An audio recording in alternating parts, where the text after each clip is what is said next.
welcome to my channel. Today I'm going to talk about my top 5 easiest care rare aroids. So these might not be rare in your area, but they are where I am on the west coast of Canada. So I'll talk about my favorites and why I think they're easy. And just a disclaimer, just because I find them easy doesn't mean you're gonna find them easy. My conditions might be extremely different compared to yours in your house or how you care for them. So yeah, just take that into consideration. The first plant that I'm gonna talk about is my Anthurium Forgetii. This plant I've had for a couple months in my care. I have a couple other ones as well, and I'll show you one other one that's a bit different than this guy, but he sits in my IKEA greenhouse cabinet and just gave me this leaf, and it hasn't even fully hardened off yet, and it's just a monster compared to the last one. He does have some damage from being in transport because this did come from South America to me, and it was cold when it arrived, so I'm lucky it only looks like this. And I do have it potted in sphagnum moss, and as you can see here, he's probably due for a repot, so he might get an upgrade to soil. We'll see how it goes. But yeah, it's relatively easy care. The humidity in the cabinet stays around 60%, which I know for a lot of people is quite low, but I don't really care. It seems to be doing just fine.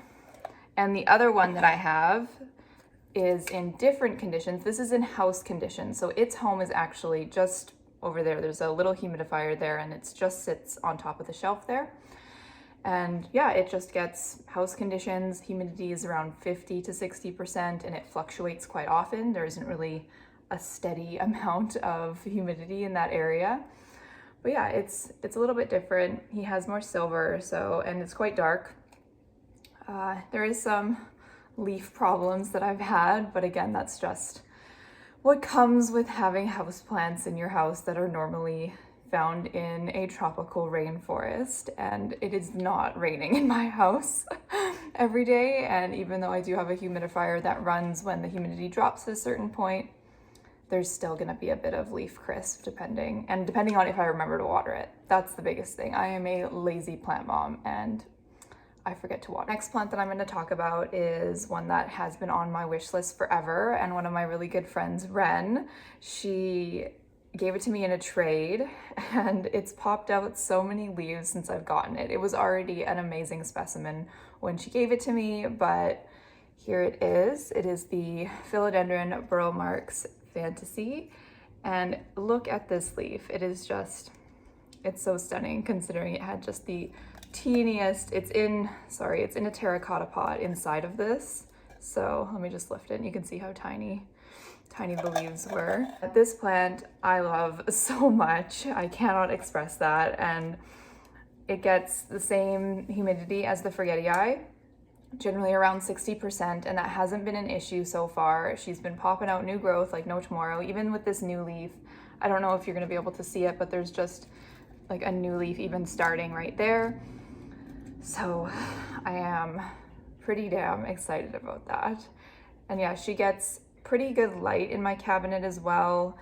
Yeah, like I said, 60% humidity. Temperature in there is generally about 22 degrees. It might rise a little bit, but it's pretty low 20s, and that's Celsius for anyone that's not in Canada or uses Fahrenheit. Carrying on, this plant is definitely a fave. The third plant that I'm going to talk about is a hybrid between two philodendrons, and this is a hybrid. It's called Philodendron Splendid, so it's between Philodendron melanochrysum and Philodendron verrucosum. So I have both melanochrysum and verrucosum, and I can say that by far this plant has had less issues than both of those other two. And here she is. I love this plant so much. She is an import from Thailand, and I got her back in early November, and she only had one leaf when she came in, and it was this big one because the rest of them fell off, which is totally normal. That's just what happens when you import plants. But other than that, she was great, and she acclimated just fine to my house. I only had her in a humidity cabinet for, I don't know, maybe a couple weeks, a month max, and she gave me this leaf, and then this just came out, and I am just absolutely floored with how gorgeous it is. And this plant is significantly easier than Philodendron melanochrysum and verrucosum. Verrucosum has its own issues other than the melanochrysum having their new leaves getting stuck, but I may or may not make a video on that. We'll see. But yeah, this plant, like I said, gets about humidity in the 60s, maybe 55. It doesn't seem to care too much. Let's just say that. It's a very easygoing, steady grower, doesn't have issues, and it's also planted in sphagnum moss. That seems to be a substrate that I gravitate towards. It helps plants get a lot of roots, but it also means that I fertilize all the time. And quite frankly, I fertilize all year round because I have a lot of light in my house. I put her on this rope pole, which you can see some of the plants behind me are on, because I don't like moss poles. They dry out extremely fast, and I've got too many plants to water, let alone a pole that a plant needs to water. So far, it seems that she's kind of attaching to it, and like it's macrame, so it does hold a little bit of moisture. I don't know, we'll see. I see other people have these plants just on like a stick and they manage to get big leaves. So I'm not saying this works, I'm not saying it doesn't. Well, we'll find out, but she is absolutely beautiful. This plant is easy to care for. Medium light, I would say, like direct sunlight. None of my plants get full direct sun. Like I'm sitting in front of a south-facing window right now, and I live on the west coast of Canada, so we get a lot of rain, and it's quite overcast like it is right now, so it's not going to damage these leaves, especially the ones that are behind me. And I also have curtains that I can close that are sheer. Sorry. Stop. This is Mufasa, and he is annoying. Very cute, but very annoying. So yeah, easy to care for. So the next plant that I'm going to talk about is my Amydrium Silver. And this plant, I haven't had any issues with it. I've had her for it'll be a year in March, and it's February right now when I'm filming, so it'll be about a year in March, and I cut this plant up quite a bit and propagated a lot, so I have quite a few props of these on the go. But she's still in sphagnum moss.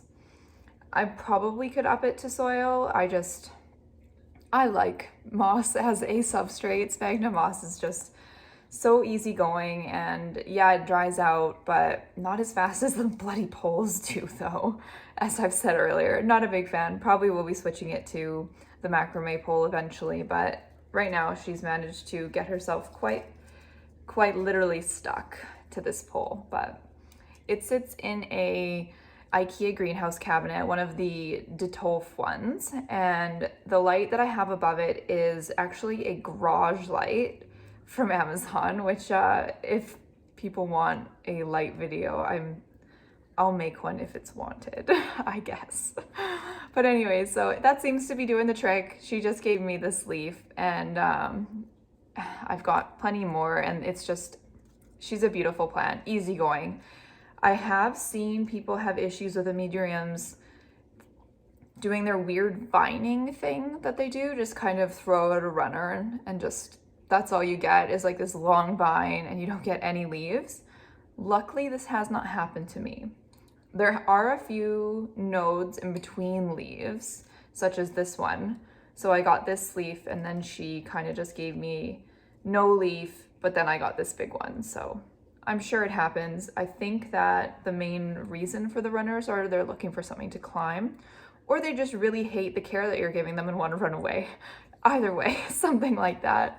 Again, this is an easy plant. The Detolf cabinets, I don't have them weather stripped, so the humidity really fluctuates from like 50 to 99%, depending if I have one of my mini humidifiers in there or not. So yeah, inconsistent care that I give this thing, and she still ends up rewarding me with leaves. Awesome plant. Last and definitely not least, this is probably one of my all-time favorite rare Aroids that has been kind of big in the scene in the last couple years, and it is the Philodendron Gloriosum. So she's a big girl, so give me a second.